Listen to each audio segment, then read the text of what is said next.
In 1779, a young textile worker from Manchester, England, feared the loss of his job and livelihood due to the introduction of new machinery that looked to replace him and his fellow textile workers.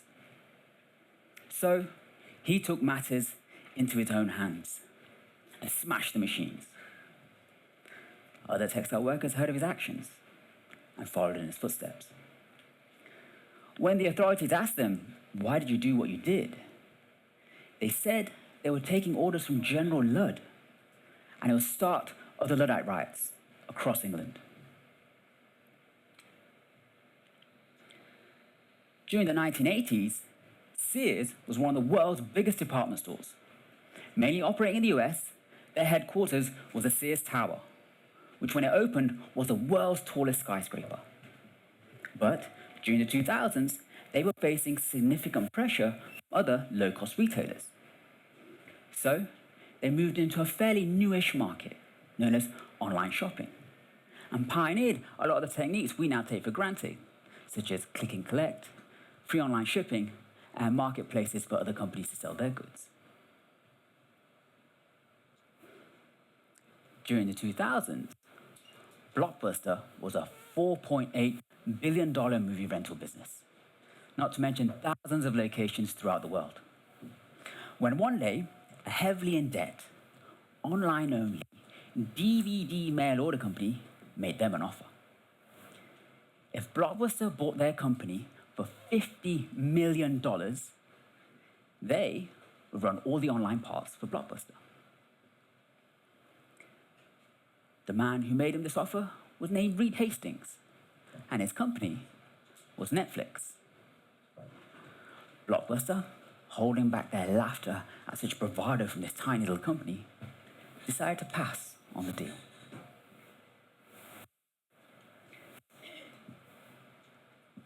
During the 2010s, Nokia was king of the mobile phone business.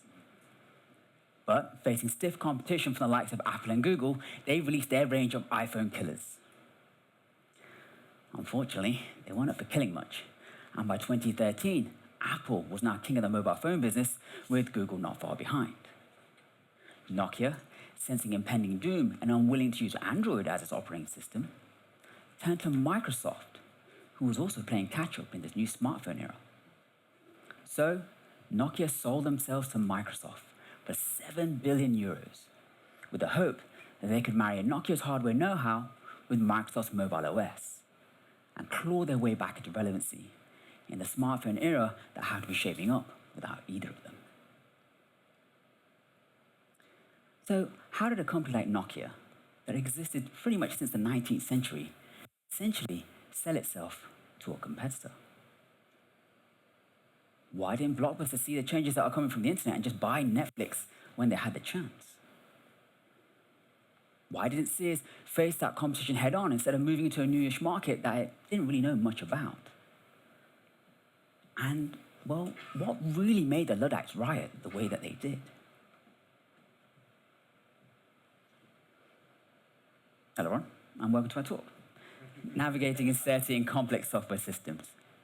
My name is Gosai, and I work for the BBC. Now, for any of you that haven't heard of us, we're the British Broadcasting Corporation. I know. Most people do know who we are, but every now and again there's someone who's like, I've never heard of you. Now, essentially, we create content that goes out on TV, radio, and the web. And our company mission is to inform, educate, and entertain the British public. Now, I work on the digital side of the organization, better known as a product group, but more specifically, I work within the mobile group, which houses all the main mobile applications that the BBC build, such as things like iPlayer and Sound, as well as our news, sports, weather, and children's services like Bitesize. Now, each of these products are supported by dedicated multidisciplinary teams, which in turn are supported by back-end API teams that help power all these services.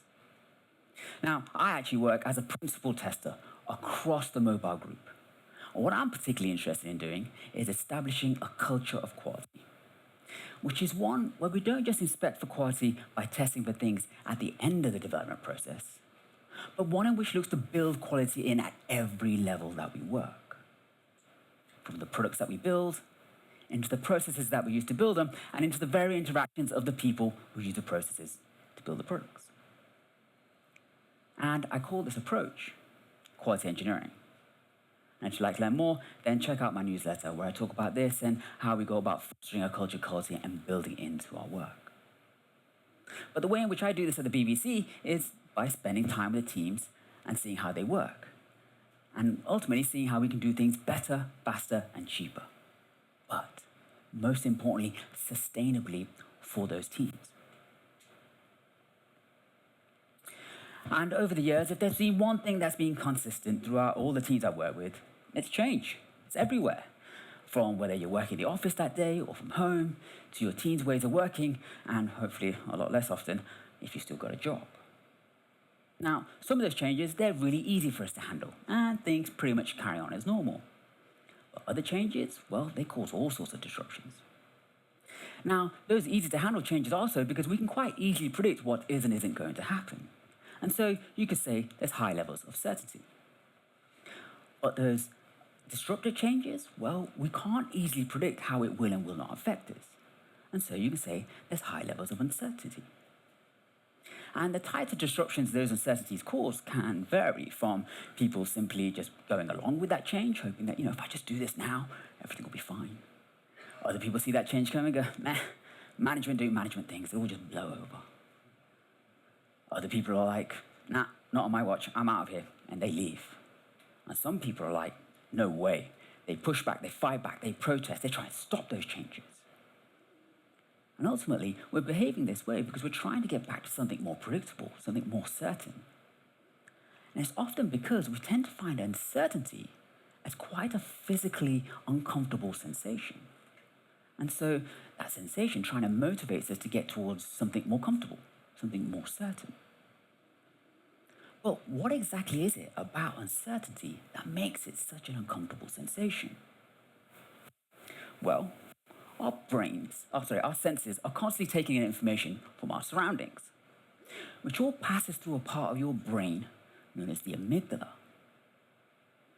Now, when the amygdala detects a stressor in the environment, it sends a signal to your hypothalamus, which tells your adrenal glands that sit on top of your kidneys to release adrenaline. And the amazing thing about this process is that it happens even before the visual centers of your brain have had a chance to process what that stressor is. It's automatic. And that's why when you're watching those scary movies, even though you know that killer's about to jump out with that victim, you still jump. That's your amygdala at work, trying to protect you. Now, when that adrenaline is coursing through your body, it puts you into a state known as high alert, which brings about a number of physiological changes. For instance, your senses become sharper so you can see and detect things more easily. Your heart rate increases so you get more blood around your body. Your breath rate increases so you get more oxygen into that blood. And your blood sugar levels increase so you've got more energy for your body. Now, if that stressor remains in the environment, your adrenal glands will release cortisol.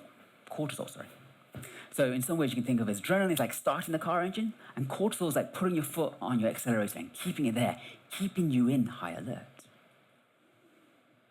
Now, it's when these physiological changes happen that we then start to be able to detect it and allows us to shape our behavior. And we often detect this in one or two ways, or respond to this in one or two ways. We either see this as either excitement or fear. And there's a thin line between these two states. And often the difference between the two is the story we tell ourselves about change in the environment. Now, if that stressor remains in the environment, it will tip us into the fear response. And we can often react in one of four ways. The first two you're probably pretty familiar with. We can either respond in the fight response, which is physically or verbally attacking that stressor with the hope that it will go away and you're back towards something more predictable and certain. And then there's the flight response, which is physically distancing yourself from that stressor and hopefully back towards something more certain. The two others are the freeze response. You see animals do this, which can also develop further into the faint and the flop response. faint is when you lose consciousness and control your limbs, and the flop response is when you lose control of your limbs but you remain conscious. Now, the freeze, faint, and flop response is all about making you less of a threat, and hopefully it will then pass you by and you're left in necessity. And then the final one is the fawn response, or submission, which is essentially making friends with a stressor, so hopefully you're back to something more predictable. Now, these responses are not bad as such. They've essentially evolved over millions of years and are out there to protect us. And you can quite easily argue they've pretty much got us to where we are today. But the thing is, our brains can't tell the difference between a bear and a change in your team's ways of working, and can almost detect any change in your environment as a stressor and invoke your high alert status. And that's why uncertainty is such an uncomfortable sensation. Now, the interesting thing is, not every situation is going to lead to a fully blown fight, flight, freeze, or fawn response. As individuals, well, we can respond in much milder forms. And when we work in groups, well, we can react differently still. So what happened to these groups and organisations? Well, if you hadn't guessed, the Luddites were brutally repressed by the British government. And the new looms, the machines, pretty much took over the textile workers. As for Ned Ludd, well, when the authorities went looking for him, they couldn't find him. And a lot of historians now believe he was actually just a made-up figurehead just to get the riot started. As for Sears, well, they filed for bankruptcy in 2018. A few stores did remain open, but it's a fraction of its size and dominance that it once had. Blockbuster, I think a lot of us know, in 2010, they also filed for bankruptcy, and one store remained open in Oregon and was even listed as an Airbnb for a short while. As for the Nokia-Microsoft deal, well, Microsoft wrote off the 7 billion euros they paid for Nokia in 2015, laid off nearly 8,000 workers, and eventually sold the Nokia brand rights for just $350 million. And so, what each of these case studies show us is that it was uncertainty of what the new looms would bring that caused the Luddites to riot the way that they did. It was uncertainty of what the low-cost retailers would do to Sears' business model that caused them to move into a newish market they didn't know much about. It was uncertainty of what the internet would bring that caused Blockbuster to delay and not buy Netflix when they had the chance. And it was uncertainty of Apple as being king of the mobile phone business that caused Nokia to submit and sell themselves to a competitor. Now, to be fair, these weren't the only reasons why these organizations behaved they did. Their situations were much more complex than I've made out. But those uncertainties definitely didn't help them. And you see, that's the thing about this world that we live in. That is so much more complex than it's ever been. So trying to deny, ignore, distort, or blame other people for those uncertainties is just going to lead to more anxiety and fear and all those irrational responses that we have to it. But you see, that's the thing about change, is that it often looks like it's come out of nowhere, and all of a sudden it's happening. But often, the signs have been in the environment for quite some time. Let's take Nokia as an example. When Apple dethroned them as king of the mobile phone business, it looked like it came out of nowhere. And when Steve Jobs unveiled that phone, it was magical. But if you look at the 12 key technologies that power the iPhone, well, not a single one of these was developed by Apple. They weren't even the first to put them into a mobile phone, but they were the first to uniquely put them into what became the iPhone. And so, change doesn't come out of nowhere. And by becoming more aware of our environment, can help us lower the impact of uncertainty. So, how do we become more aware of our environment? Well, by adopting certain mindsets. What we need to be doing is developing our humility in that we don't have all the answers. We need empathy, as we need to be able to support each other, and curiosity, as there's always more to learn. Now, how do we develop these mindsets? Well, I'd like to focus on curiosity, as I feel it leads to the two others. Firstly, what even is curiosity? Well, it's a special type of information seeking that's internally motivated. Essentially, it's a desire to want to know things without having an actual need for it. And what it does is acknowledges that there's uncertainty in our world, things we don't know, things we don't understand. And so when those uncertainties arise, they're less of a surprise.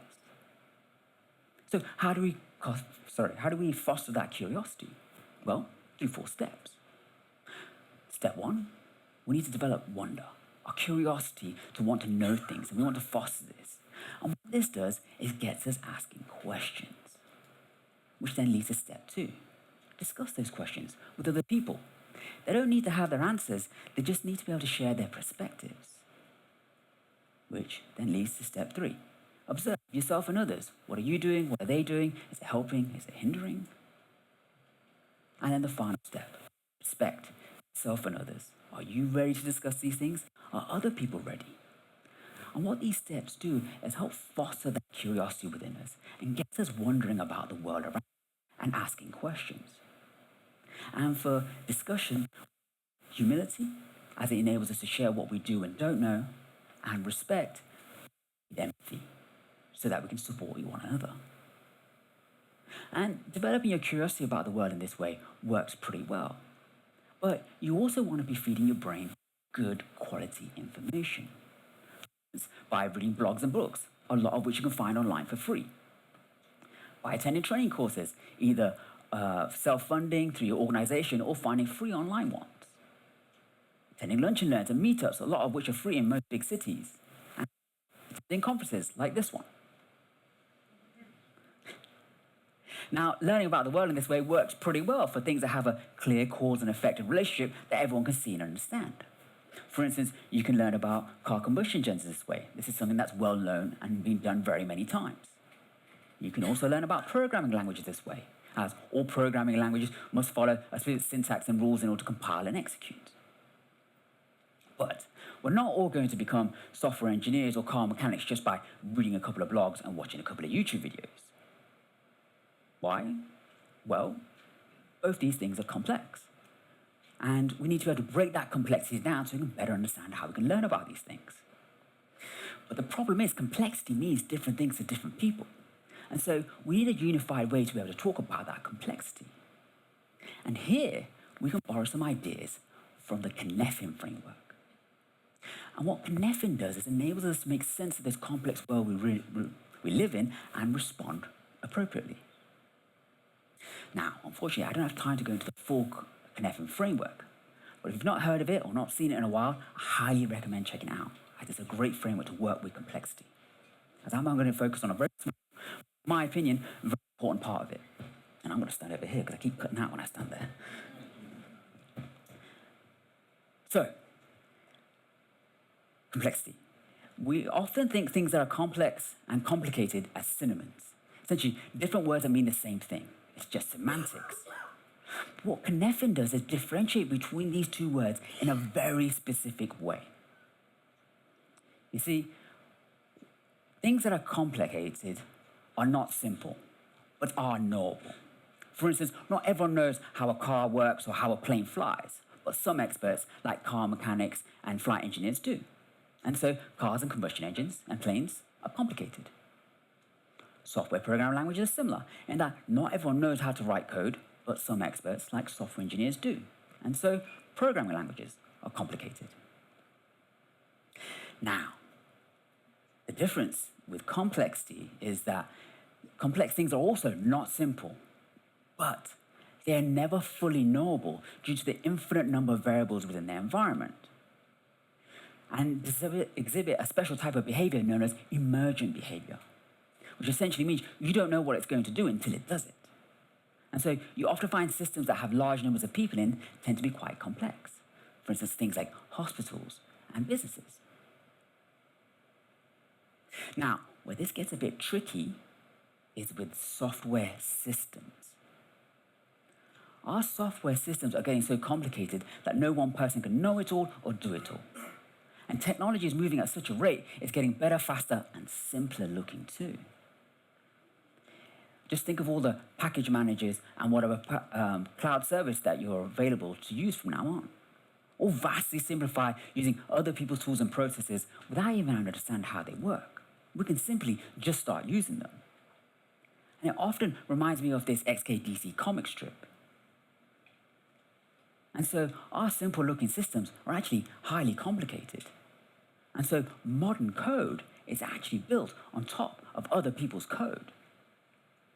But all that complication is abstracted away by neat little interfaces. And often, we don't even know the foundations we're built on top of. And so, we work in multidisciplinary teams that become interdependent to try and help understand all these vastly complicated systems, with the hope that all these different skills and abilities will figure out how all these systems work and fit together.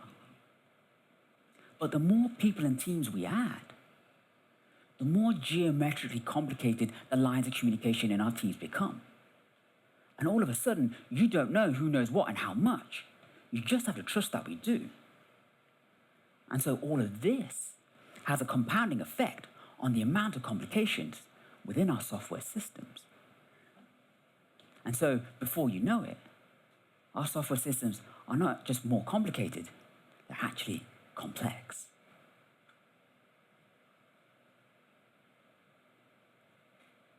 And so, because creating software systems is actually a complex process, it leads to some really interesting outcomes. So, what does all this mean? Well, building software systems is actually a complex process, meaning it has lots of hidden unknowns and dependencies. And so, it makes it hard to predict how changes to it will affect its behavior, which leads to high levels of uncertainty and how that system behaves. And so, what's our go-to approach to get us back to certainty and keep us there?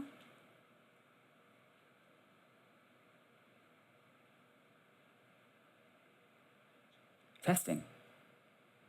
It's the reason why we test, as we have uncertainty and how our software systems behave. And so we use testing to try and catch as many bugs as we can possibly find within these systems. And it's most likely this uncertainty that's setting off ours and our stakeholders' high alert systems, often without them even realizing that it's happening. And the greater that uncertainty is, the more reassurance they will ask us to help them lower it. Now, just imagine if they knew the full extent of our uncertainty.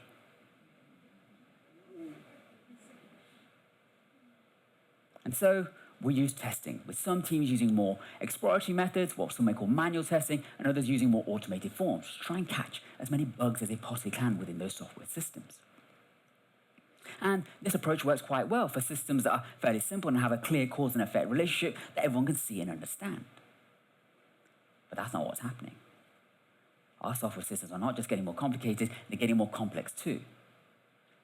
Testing is going to cost more time and money, slowing down your team's ability to reach value that makes your organizations tick. So what do?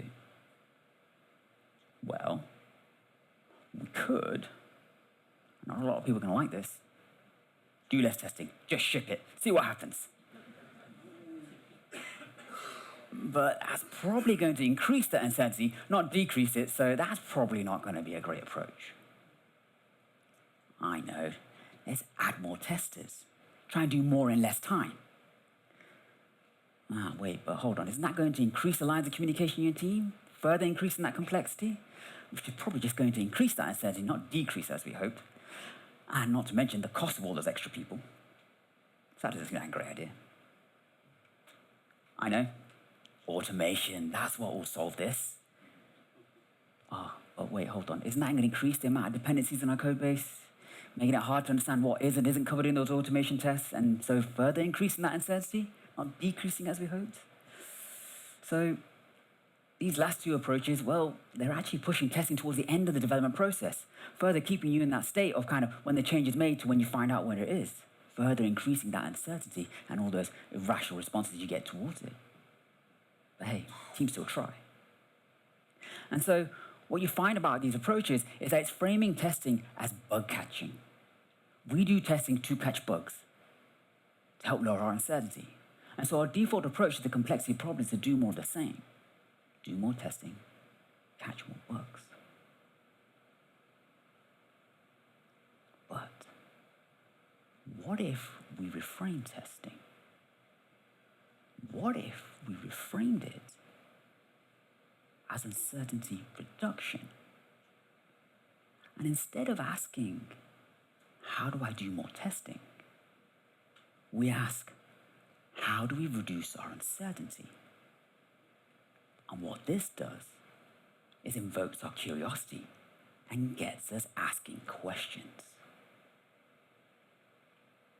But what kind of questions? Well, first thing to recognize is that getting to complete uncertainty or 100% certainty is probably impossible. But finding meaningful ways to lower yours and your stakeholders' uncertainty is a worthwhile exercise, as it's going to be less likely to go to all those kind of, let's say, unsavory reactions. The other thing is that our work is getting more complex, and so there are no best practices. And so what works for one team might be completely the wrong approach for another. And therefore, there's no way I can tell you what to do and how to do it. The best people to do that are those that are closest to the work, the engineering teams, all of you. But what we do have are good practices. And here we can borrow another idea from the Cynefin framework. And essentially what it suggests we should do with complexity, which is to probe, sense, and respond. And this is all about probing to better understand what we do know, sensing to assess what we could do, and then responding based on now what we've learned. And what these steps do is get us asking questions. But what kind of questions? Well, probing is all about understanding who are your stakeholders and how are those have the most uncertainty. And then asking them, well, what is causing that uncertainty? And what is an acceptable level of uncertainty for those people? Then, what options do we have to lower that uncertainty? Then we want to run spikes, experiments, to assess which of those options works best for us. Don't forget, what works for one team might be completely the wrong approach for another. Which then leads to step 2, sense, which is all about learning from what you've learned from those experiments. Share that with your stakeholders. How do they feel about the options? And assess how much does this or combined options help lower that uncertainty? And then constraints. What could cause us issues with this proposal? Do you have the right time, money, and people to be able to actually do this?